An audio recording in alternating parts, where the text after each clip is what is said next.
Assalamualaikum warahmatullahi wabarakatuh. Alhamdulillahi rabbil alamin. Wassalatu wassalamu ala rasulillah wa ala alihi wa sahbihi ajma'in. Rabbi syrah li sadri wa yassir li amri wahlul 'uqdatam min lisani yafqahu qawli. Subhanaka la ilma lana illa ma 'allamtana innaka antal alimul hakim. Wa la hawla wa la quwwata illa billahil aliyyil 'azim. Sambungan surat 735. Dan siapa yang memperbodoh atau memaki orang akan dimaki, dan sesiapa yang berkawan pada orang-orang rendah terhina, dan sesiapa yang duduk bersama ulama dihormati, dan siapa yang masuk ke tempat kejahatan tertuduh. Jadi sambungan daripada kata-kata hikmat daripada Mansur bin Ammar. Jadi kata beliau, siapa yang berbodoh atau maki hamun orang, jadi perkara maki hamun ni sudah pastilah ianya satu daripada sifat yang buruk ataupun tingkah laku budi perangai yang buruk. Sebab apabila dalam lisan kita Allah jadikan lidah ialah untuk berkata yang benar, dan Allah jadikan lidah juga untuk permasalahan di atas dunia, dan dengan lidah itu juga dapat kita mempelajari ilmu-ilmu agama, dan dapat kita berzikir dan sebagainya. Jadi dipergunakanlah pada jalan yang mendatangkan kebaikan lagi kebajikan. Sebab kalau kita ni tuan-tuan duk biasa maki hamun, dia jadi satu habit. Kalau dia tak boleh maki hamun ni satu kegelisahan dalam hidup dia. Terutama pagi-pagi lagi, seawal pagi orang kata, menyinari cahaya pagi, pagi-pagi lagi kita dah maki hamun anak-anak. Ni satu perkara. Dan kadang telinga ni tak tahan dengar tu. Sebab jiran-jiran tetangga kita ni maki hamun anak, cerca anak di pagi-pagi lagi. Ni perkara-perkara yang kita kena elak lah tuan-tuan. Sesungguhnya kesempurnaan pendidikan kita, saya melihat kepada kupasan almarhum Syekh Abdullah Nasih Alwan dalam kitab Tarbiyah Al-Walad fil Islamiyah. Dia ada 7 fasa dalam kitab dia. Tuan-tuan boleh belilah di kedai. Ada 2 jilid yang dibincangkan pendidikan ini. Beliau mengambil contoh daripada seumpama tanam-tanaman. Dia kata kalau tanam-tanaman yang dijaga oleh tuan yang tanam, maka dia akan membawa kesempurnaan lah tanaman tu, selesa dia. Cuba tuan-tuan perhati pada taman-taman yang disediakan. Orang buat taman-taman di mana kita adanya taman tasik, taman apa semua. Jadi bila kita masuk, kita tengok rasa suatu ketenangan. Pasal apa? Disusun, dijaga dengan rapi, dan tidak dibiarkan tumbuh-tumbuhan itu hidup dalam keadaan menjala tak tentu pasal. Kan? Jadi kalaulah ianya dijaga begitulah, umpama kata oleh almarhum Syekh Abdullah Nasih Alwan, itulah diibarat kepada ibu bapa. Sebab ibu ni sebuah, ia merupakan madrasah. Kata-kata hikmat Syahid Ustaz Hasan Al-Banna, dia kata al-ummu al-madrasah. Ibu ni adalah sebuah sekolah, lagi melahirkan pelajar-pelajar yang bermutu tinggi, yang cerdik pandai, yang berkualiti, yang berakhlak mulia, dan maju dalam hidup dalam mata pelajaran mereka. Itulah diibarat sebuah sekolah.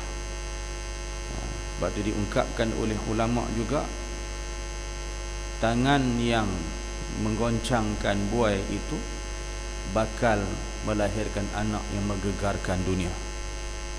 Jadi tertakluk penuh kepada ibu ni sebagai seorang pendidik yang mula-mula sekali adalah asas pendidikan daripada ibu.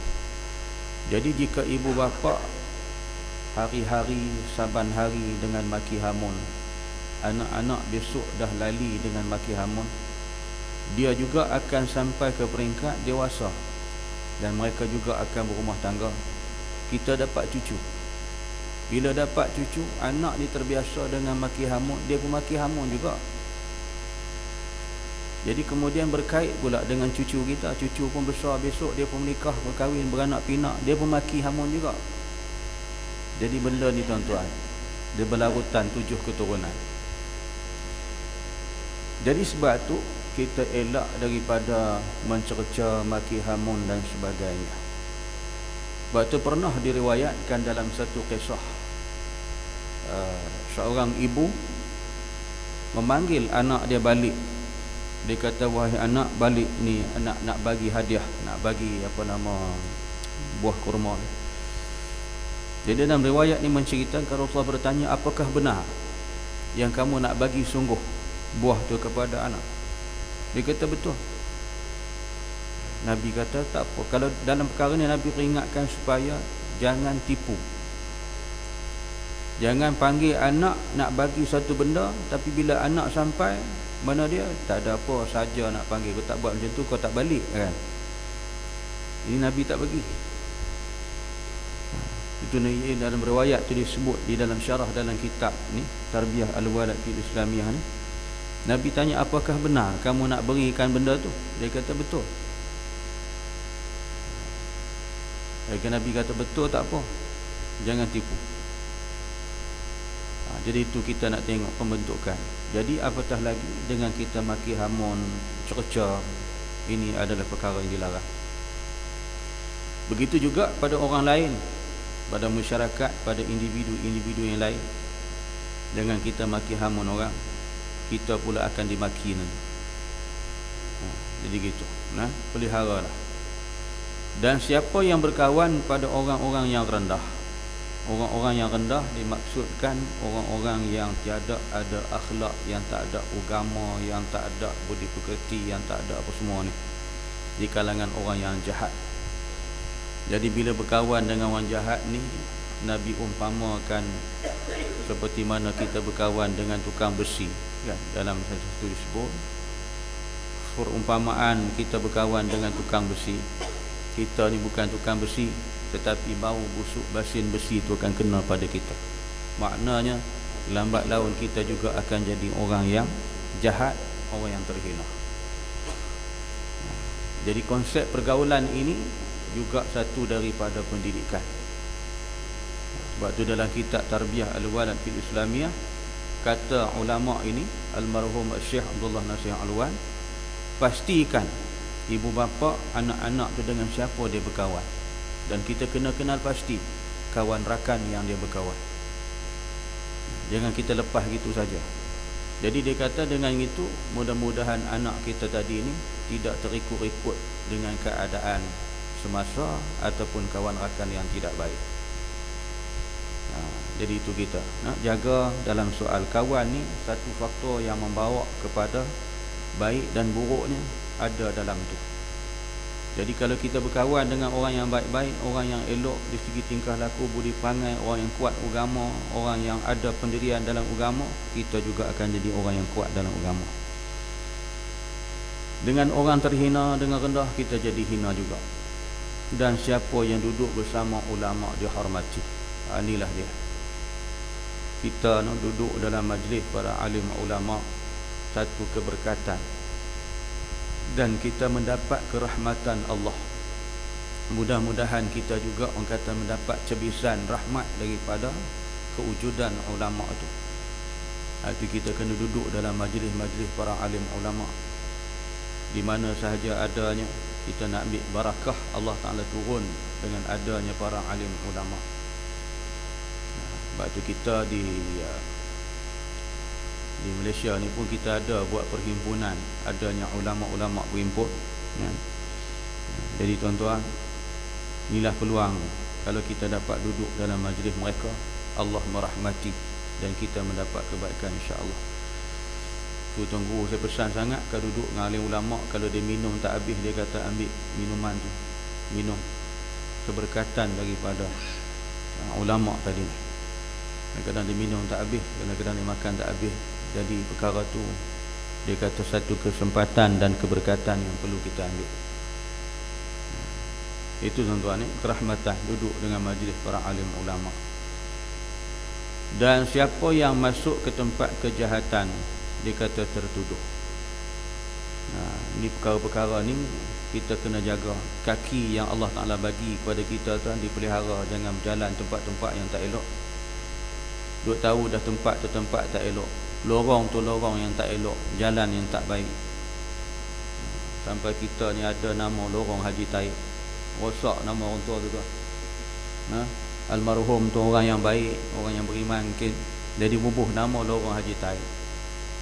Patut di BKL kena tukar, bubuh lorong pelacur terus senang.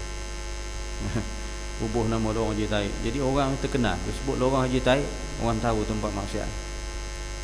Buat apa bubuh nama tu Haji Taib tu pasal apa? Jadi gitu.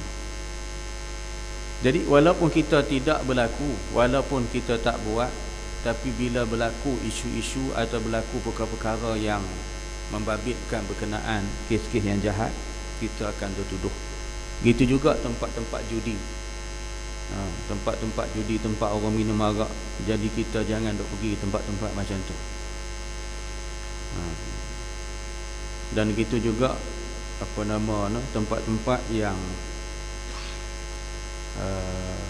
membawa kepada kita ni boleh jatuh, orang tuduh kata kita ni buat, padahal kita tak buat.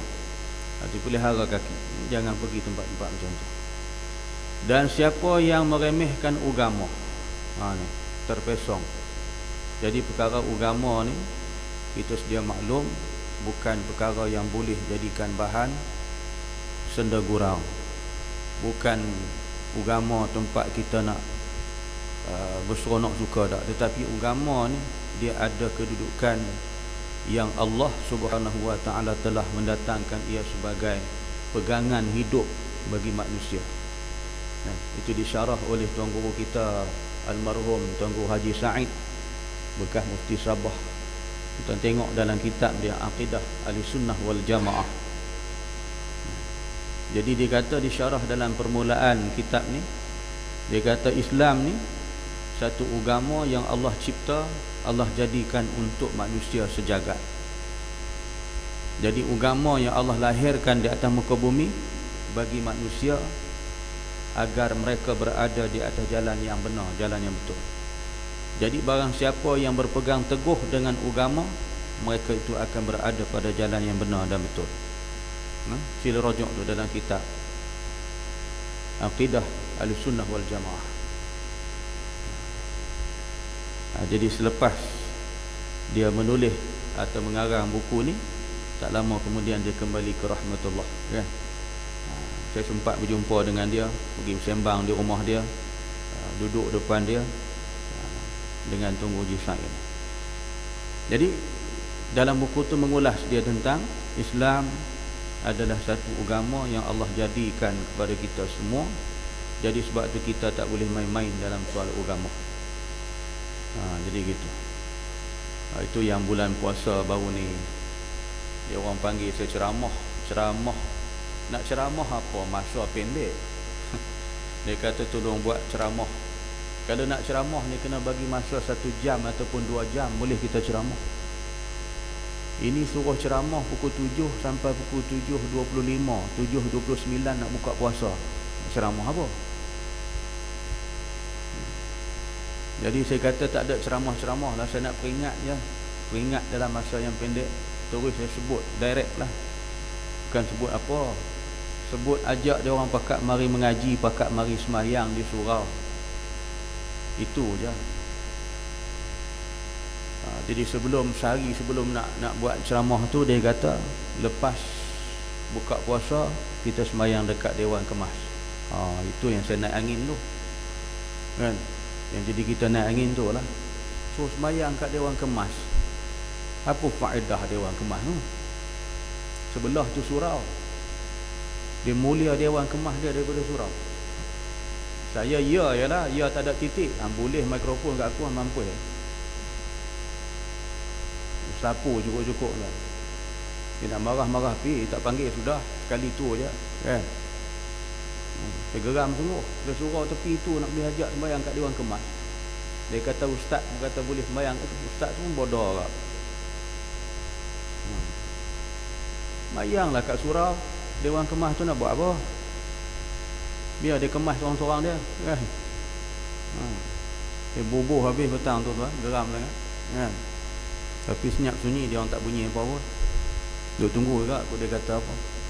Mana boleh tuan. Kalau dah surau tu tak ada di kampung tu, bolehlah kita ambil alternatif sementara nak semayang di dewan tu.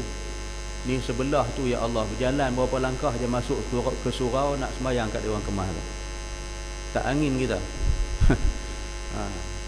Jadi saya sebutlah benda-benda tu jangan dibuat kerja. Saya kata lepas buka puasa jom pergi semayang surau. Ajak dengan tuan-tuan rumah sekali kan. Dengan ustaz-ustaz tu pun ada situ lah. Ustaz yang kata boleh semayang kat Dewan Kemas ni. Merah padam muka kan. Biar kat dia nak marah-marah pergi kan. Apa suruh panggil kan. Panggil kita nak pergi betul. Kita pergi betul lah. Dia kata jom pergi semayang di surau. Semua tuan-tuan rumah pergi semayang di surau. Jadi itu kita kena beza tuan. Dan benda-benda agama ni kau jangan duk main-main. Ini masalah hukum hakam.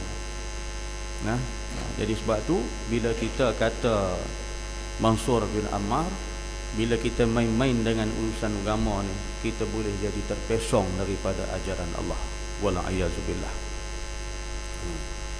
Wallahu a'lam. Jadi sekadar tuan-tuan insya-Allah kita sambung. Subhanakallahumma wa bihamdika asyhadu an la ilaha illa anta astaghfiruka wa atubu ilaik. Bismillahirrahmanirrahim. Wal 'asri insana lafi khusr illa allazina amanu wa 'amilus solihat wa tawassaw bil haqqi wa tawassaw bis sabr. Shadaqallahu. Assalamu alaikum warahmatullahi wabarakatuh.